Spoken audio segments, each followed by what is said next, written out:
老外爱玩游戏。玩家已经有很多年被 From Software 的很棒很难的游戏折磨。只狼、黑暗双子也一样，但是有点不一样。本公司还是用他们做黑暗20游戏的做法，但是这个游戏还是有很多不一样，让它轻松一点。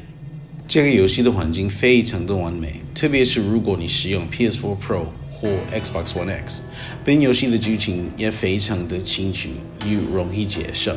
你是一个巫师，你唯一的任务是保护一个不受害的国王，所以你必须杀了所有打扰你任务的人或恶灵。本游戏开始的环境跟剧情是关于正常的人物，但是后来都会变成关于神秘与恶魔。这游戏是单人模式，没有多人模式，所以如果你要按暂停，你也可以，然后休息一下。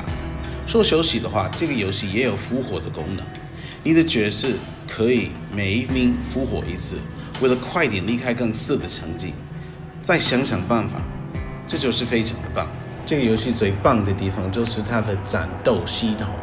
如果你已经玩了学院诅咒或黑暗灵魂，你都知道战斗会有多难，但是学会的时候会让你多爽快。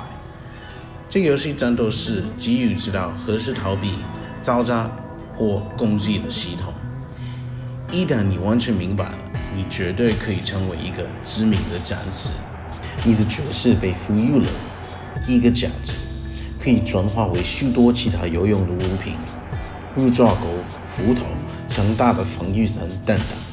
这个价值使游戏更加开放，并为玩家所用，并为游戏增添了一个惊人的机制。游戏侧重于战斗和意识，游戏的秘密部分非常好，它让我想起了一个名为天穹的游戏。我小时候很喜欢玩天穹，这个视频游戏中印象稍微也令人很满意。这个游戏拥有它所需要的所有功能，战斗系统、故事和整理、创意玩家的能力，这仍然具有挑战性，同时仍然允许玩家有更多的空间来呼吸。如果你正在接受挑战，这款游戏绝对是必备游戏。So the noble Shinobi stands in our